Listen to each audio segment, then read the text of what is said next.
Welcome back to the Queens of Commerce. I'm Shannon Hodock. And I'm Stephanie Nelson. And today we're welcomed by our special guest, John Carroll. More on that in just a little bit. But Shannon, first, what is today's topic of our podcast? Well, we're going to be talking about the quickly evolving world of CPG and agencies, all focused on the idea of commerce. Rules are changing, client expectations are evolving, the role of data, technology, AI, accountability. It all leads to driving real business outcomes, but it's changing on a daily and sometimes just a weekly basis. So, Stephanie, before we get into that, what are you thinking about? Yeah, I think the capabilities that were nice to have 5 years ago have truly now become table stakes. I think a lot of the business is still operating as a legacy model. And so they haven't adapted to the rate at which AI is influencing the consumer, let alone their business outcomes. And John, I know you've had a first row seat to how dramatically CPG retail and agency partners have evolved and really understand what still matters and what do brands and agencies really need to do to build what's next. So we're going to kick it off first with hearing a little bit about you before we dive into our 2-minute drill. So John, I'd love to hear a bit more and share with the audience your background. Great. Thanks, Stephanie. Thanks, Shannon. I'm honored to be on this new podcast. What am I guest number 2 or number 3? You're number 1. I'm number 1. Okay, now I'm really honored. I feel great that I'm guest number 1. I appreciate it. I'm so excited that both of you are doing this podcast. I think it's really important for the industry. I love this industry. I've been in the CPG retail industry my whole life. My dad was a retail manager for Grand Union supermarkets, so I was involved with it as a kid. I worked retail all through high school. I worked retail all through college, and then my first job was with Procter & Gamble, and I got to spend time at one of the world's greatest consumer products companies for about 6 or 7 years. And then I was at Coke for 25 years. And Coke was a wonderful place. It was a front row seat to what was happening with the consumer and the retailer and the industry. I got to do work on the sales side, on the commercial side, spent time on the brand side, which was wonderful. And also working very closely with our bottling system. Anybody that knows about Coke knows that the bottling system, the franchise system, is a really important part of building the Coca-Cola business and driving growth. And then my last assignment there, I led our digital commerce business for Coke North America. Left there and then did a little consulting on the side, deciding what I wanted to do after I retired from Coke. And then I've been at Acosta Group now for 6 years, which has been wonderful. It's been a fantastic part of the business, a really important part of the industry. I've always worked really closely with the agencies, both on the sales side and the marketing side my whole career. So it was a great opportunity to come over to the great legacy that Acosta has left from an industry standpoint. Came in as chief growth officer, helped with the repositioning of the company. And for the last several years, we've built what we call connected commerce, which is end-to-end digital commerce services combined with shopper marketing. It's really the way that most of the industry, both from a CPG standpoint and a retailer standpoint, are looking at the business and driving growth. So it's good to be part of that. Awesome. Well, we're so lucky to have you, and thank you for joining us. So we start these podcasts out with rapid fire, quick questions, 2-minute drill before we get into the discussion. So Steph, why don't just you like the way we work together every single day, right? So this is nothing new for you. Pretty much. We keep each other on our toes. So the first question we have for you, John, is what do you think is something that was nice to have 5 years ago or 2 years ago, but now you would consider table stakes in how a CPG or an agency might operate? So I'd always go to data and analytics and understanding what's happening with the consumer and the shopper, understanding the retailer. That's always been a basic premise of the industry. And it's interesting, being in the industry almost 40 years, I've seen 3 really big shifts in the industry. The first in the early 90s was Walmart and the advent of the national customers and the different channels, the Whole Foods, the club channel, the dollar channel. That really changed the complexion of how CPG did business and how consumers actually shop. That was a massive change. The second one was over a decade ago, and that's what I always call route to me. We coined that phrase at the Coca-Cola Company. So getting products anytime, any place to you when you want those products. And that's really about the digital commerce opportunity that has happened over the last decade or so. What's really interesting about that is a fun fact that I like to share now is before COVID, it was less than 5% of the total business. It's approaching in the next less than 12 months, it'll be 25% of the total food and beverage category business online purchases and over 80% of the growth. So that was another massive change. And now what we're seeing is even more of the massive change with what's happening from a technology perspective and what's happening in understanding AI and using AI from an operational standpoint with the business, whether you're a CPG or from a retailer perspective. So what I would say from a table stakes standpoint, it's great data, being able to harness that great data through technology and large language models and bringing all that data together. But at the heart of it, it's still people. And that's what this industry is all about. It's about great people and strong relationships. And it's making sure that the consumer and shopper is pleased every single day when they're shopping for groceries, when they're heading to a drugstore, when they're having dinner with their family and their favorite restaurant, or they're getting an order delivered to their doorstep. That's what we do every single day. And that's what makes this industry great. So it's better use of data and technology, but it's also continuing to have those strong relationships. And I think there's a big opportunity that we have in front of us on how to use both of those things and leverage both of those things to get this industry back to growth. Yeah. Yeah, that's what everybody's looking for, growth. That seems to be, it's always been the key word, but it's more meaningful than ever because it's so hard to come. So when you think about an agency and you think about clients and how close we partner with them, we're typically an extension of their team, living and breathing in the trenches with them on an everyday basis. But what do you think a client expectation has changed the most in the context of how the industry is changing? It's really about the capabilities. And I think the first job of an agency is to be ahead from a capability standpoint to help their clients be more strategic and to make sure that those brands are growing the right way, at the right customers, at the right time, with the right consumer. And I think, good agencies today are the ones that are ahead from a technology perspective. And that's whether that's having great capabilities from a digital commerce perspective, having great capabilities from an AI standpoint, really strong from a business planning standpoint. But what great agencies need to do, and this is one of my favorite things about working for Acosta Group, is you're able to see lots of different companies. We work with over 3,500 CPGs. We work with all the retailers. We see the different strategies. We get to understand what each consumer products company, each retailer wants to accomplish. It's bringing those things together in a very strong plan backed by data and analytics and insights to really drive the business. And I think that's what a good agency of the future needs to do and really needs to work from a client perspective, is staying a step ahead of the client from a capability standpoint, understanding their business, and then bringing the great solutions to life with the retailers and with consumers and shoppers. Yeah. Well said. Thank you. Steph, how about one more and then we'll jump into the core of the conversation. Okay. What do you think is most underappreciated in the way AI changes the agency work model? I think how fast we can get to the answer. And, since I've been in the industry for such a long time, I'll give you a few examples. When I first started doing category management work back in the middle 90s, you literally ran a Nielsen report that took 24 hours to get the data. And up to a year or two ago, it would take 4 to 5 days to a week to really develop a great category review, whether that was a line review, whether that was new item introductions, whether it was optimization from a shelf perspective. It took a lot of time for an analyst to do really good work with the data, figuring out how to get the Nielsen data, the sales data, the consumer data, and bringing that all together. What's fascinating now and what's really changing the way that we do business is that through AI, bringing all those data sets together, the insight is happening within minutes. And so being able to leverage that data and information and then spending more time with the client focusing on brainstorming a solution that's right for the retailer is the big change that's happening right now in the industry. I couldn't agree more. It's wild. And you said this earlier on digital penetration. I remember some of my early days at Target, they were pushing brands to grow their digital penetration and every single brand laughing in their face and saying, you're a brick and mortar company. And to see just in a short period of time that exponential growth, I can only imagine what the next 5 to 10 years in having this exact same conversation will bring. We talked about agentic commerce yet and agentic shopping. And, that 25%, I always think about things from a case perspective from a CPG company standpoint. That means 1 out of 4 cases shipped out of a CPG warehouse now is bought online. And that's a pretty incredible stat. And that's only going to get larger. There's categories like coffee and paper that are well above 30% now, vitamins that are well above 50%. So you're going to see more and more of that.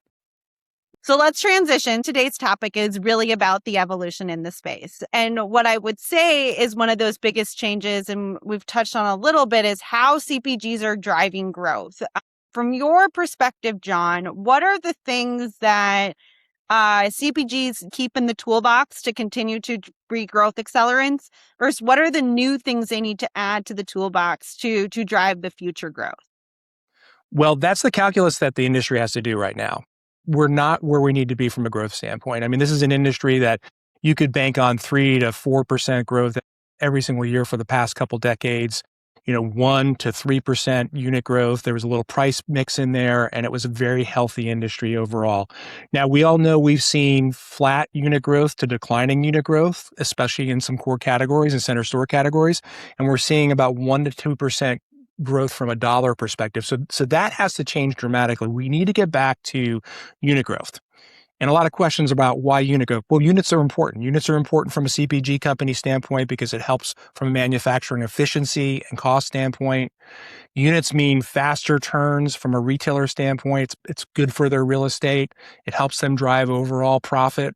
Fast turns are important in the retail industry. And then thirdly, it's good for the consumer. The more units in the basket, the better value that they have. So we've got to get back to that unit growth overall. And that's going to require a bit of a different formula than we've had in the past. I think there's two things that we have to think about. One is organizationally, and two is technology. And I'll start with technology first. We need to make sure that we are developing the right formulas from a data perspective to help us drive the business. We're an insight-driven business, insight to action. So what AI gives us the opportunity to do is to bring all of those data together, whether it's warehouse data, consumer data, Nielsen data, customer data, bringing all that data together, developing AI models that answer questions very quickly, whether you're a key account manager that's trying to build out a call plan on Publix, whether you're a supply chain manager trying to figure out a great forecast, whether you're doing retail execution and understanding how to best cover the stores that you have in your territory. AI will help us do that. And that's going to happen very quickly. These models are going very fast. In an industry that has been slow to adopt technology, and we know we have been over the past decade or so, this is going very rapidly, especially from a retailer perspective, making changes in the way that they do business. So that's the first thing, understanding how to use the data. And then the second thing is organizationally. And I think this is something that we need to look at ourselves in the face from a CPG reality standpoint and an agency standpoint. CPG is traditionally very siloed, very hierarchical. It takes a lot of time to make a decision. And in the world in data and AI, if you look at the technology companies, they make very fast decisions based on the data. So I think we're going to see a view that really reacts to how technology works and AI works. And we're going to see different organizational structures manifest around that data to make us go faster. And when we go faster, we're going to be able to do things like develop the right packaging, meet new need states and occasions for consumers faster through innovation. And we're going to be able to do better things from a pricing and segmentation perspective to better understand consumers. So I think we've got to look at different organizational design in the world of CPG. And I think agencies need to react to that to help the CPG companies do their job better, more efficiently, to help retailers drive their business and grow their business. So, John, I have a question for you regarding the unit growth observation, because I think that's an important one. And having previously sat in the Acosta sales organization, I feel like we started talking about that shift to unit growth 3 years ago. Why haven't we gotten there yet? So I think part of it is the consumer. We're definitely in a bifurcated economy right now. You've got the upper end of the economy that's really strong, and then you have the lower end that's really struggling from a consumer demographic perspective. They're shifting and they're going to a lot of different outlets. So you're definitely going to be buying less units in a value store than you would be in a grocery store. So I think there's definitely some kind of structural things happening from a consumer perspective that's leading to this decline. But there's also some really healthy categories out there. I mean, look at brands like Poppy and Olipop, Touchland premium sanitizer company that we've worked with on Amazon that just got bought in Church and Dwight. I mean, there's dozens and dozens of products out there that are growing because they're meeting the needs and the demands of the consumer. They're coming up with unique ideas to help consumers lead their lives better and solve problems. And I think that's where CPG needs to reground itself, is understanding what the shopper really wants, what the consumer really wants, and developing the right innovation, whether it's packaging innovation, whether it's product information, whether it's functional or emotional benefits that we give the consumer. We have to rethink that to get to that next level to get back to growth. And that will give unit growth. If you do that well, you're going to start to see those units grow again. I was at Sephora this week with my 18-year-old daughter, and I do not even want to tell you how many units of Touchland we bought. Yeah. Did you see an ad first, please? Did not see an ad, but it was the whole idea. And this is actually really interesting. She had gotten on the Touchland trend, but she wanted the Peanuts version of the Touchland. So the smell isn't any different. The unit isn't any different. You do character and some licensing on there, and it's a great marketing idea, and everybody's got to have it. It doesn't matter if you already have 4, right? So that's driving that unit value to continue to buy more. Be damned, you've already got 6. Yeah. And that's sanitizer, right? I mean, that is a company that completely reimagines sanitizer. I'm an ex-beverage executive. I'll always be a beverage executive in my heart. And I mentioned Poppy and I mentioned Olipop. Another good example is a brand called Just Iced Tea, organic fair trade iced tea. And it's a premium product and they're selling it for $3 a 16-ounce bottle. That business is going through the roof right now. And there are dozens and dozens of examples of brands that are doing that because they really understand the consumer, because they really understand how to meet those consumers' needs and are offering something unique and different, better and special. Now, we all know that 90% of new brands fail too. So it's certainly not an easy thing to do. But I think this industry has the smarts, has the capital to make the investment, to make the changes that need to happen to regrow this business and get back to growth. Yeah. Well, you're talking a lot about risk, right? And I don't think a lot of CPGs are always willing to take that risk. Yeah, well, and I think what you alluded to, John, and all of these things, and I think we do a really good job of leading with this, is it does come back to the shopper. So what is that consumer behavior? Right. I think that my observation in a lot of this and CPG being unwilling to change is if you were to put your line in the sand, what do you feel like is driving the most friction in that organizational structure to get to this change? Yeah. And, it's funny because if you look at startup companies, they're small companies, they're 40 or 50 people. One of the reasons why they're successful is they're making fast decisions. They don't have the capital, they don't have the people, so they have to make fast decisions. They don't have the budgets for massive market research or consumer research. So they're making decisions based on what they understand, and they keep a pulse on what's going on in the marketplace, especially through their social media, especially with discussions from a retailer perspective. So that's one end of the spectrum. And that's why you see such great innovation happen. The other end of the spectrum is you have the larger companies out there, the Cokes and the P&Gs, that are reorganizing and becoming more focused on flattening the organization out. And, growing up in CPG, I always say there are dozens and dozens of people that can say no. There are very few people that can say yes to a decision. And I think that's the problem. We only have a few people that can say yes to decisions and a lot of people that can say no to decisions. So I think most of the CPGs out there are kind of rethinking that because technology and the consumer are moving so fast, they're going to react to that. And I think companies that we work with like Coke are making those great decisions, and you're seeing some massive changes from an organizational design. You're seeing investments in from a technology and an AI standpoint. And I think that's the standard. So this will happen. And we've got such great, bold leaders in this industry. When I started talking about e-commerce, digital commerce, 10 years ago, you had people that were in the boardroom that their eyes would glaze over, like they didn't know what you were talking about. Now, what you have people that have grown up with digital commerce, that grew up with the internet, that are comfortable with technology, that are VP and above level senior executives now in these organizations that are leading the charge, so they understand it better. They get where the consumer is going. So I think that's one of the reasons why you're going to see this big shift, and I'm very confident that we'll get there. Yeah, I think the future is very fascinating. If you had to take a guess, so we've talked about AI, we've talked about risk, we've talked about the need for speed, we talked about what is happening that we probably didn't expect. But what is something that maybe in the next 3 to 5 years you think agencies are going to have to really be thinking about differently beyond what we've already talked about? Yeah. So I think the big change that we're going to see in this industry and any industry based on technology and AI is speed. I think about how long it takes something to get done in this industry. Think about developing pricing for a customer or doing planograms or putting a retail execution plan together. I mean, it just takes a long time to do that. And so I think what you're going to see with AI, and we're already seeing, is that those cycles will take shorter times to do that work. So there won't be as much of the quote unquote busy work. I think what the other piece from a CPG company perspective is they're going to want to go faster and they're going to want to become more profitable.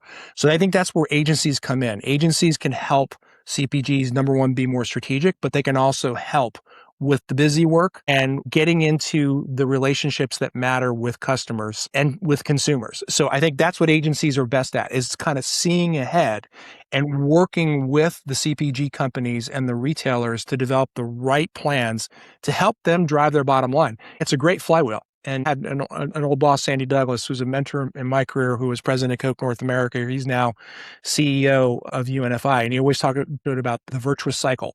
When we made more money at Coke North America, we invested that money back into the brands through advertising and great sales tactics. And that paid off. I mean, the more you do that, the better that you get.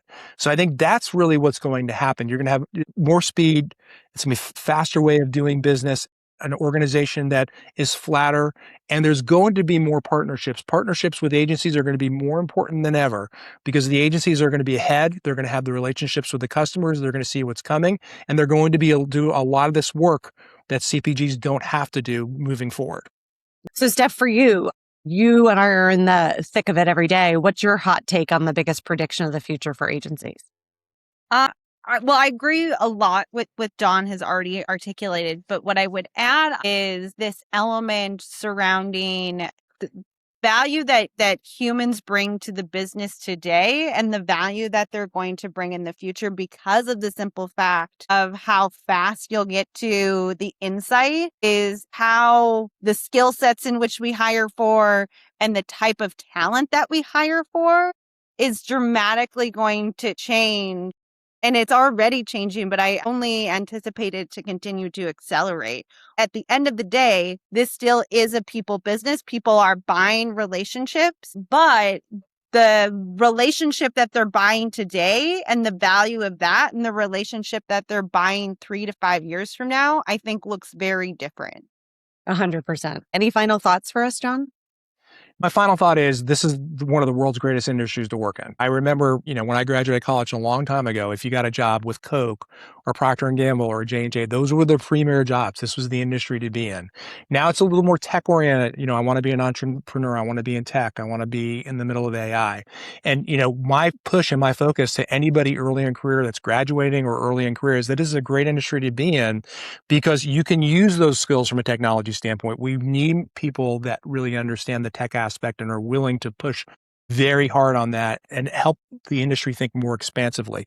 But it's also a great industry because no matter where you go, whether it's a dinner or a cocktail party, and you tell people that you work for a Coca-Cola or a Procter & Gamble, you have something to relate to because people love brands and they use brands all the time. So it's really a combination of strong relationships and growing those relationships. And I've got relationships with people that I've been in the business with for almost 40 years that are still some of my closest friends. It's that relationship aspect of it combined with where this industry is going from a technology standpoint. It's a great place to be. Yeah. I love it. Would you tell someone that is entering college today the skill they need to learn in a class they need to take that probably maybe isn't in the curriculum? Sales 101, Influencing 101, I think is one of the most important classes. And, no matter what part of business that you're going to be in, your influencing skills are going to be some of your most important skills. You're not just influencing customers or clients, but influencing people internally and multifunctional. It's a really important skill set. I don't think we do enough in our curriculum from a college perspective to help with that. So all the AI and the technology and the statistics classes and all those things are super important. But I think if you can add a class of curriculum, it would be like Influencing 101. Well, thank you, John, for joining us today. We really appreciate it. Thanks for everybody who tuned in to listen, and we can't wait for you to tune in next time. Have a great day, everybody. Have a great day. Bye. Thanks.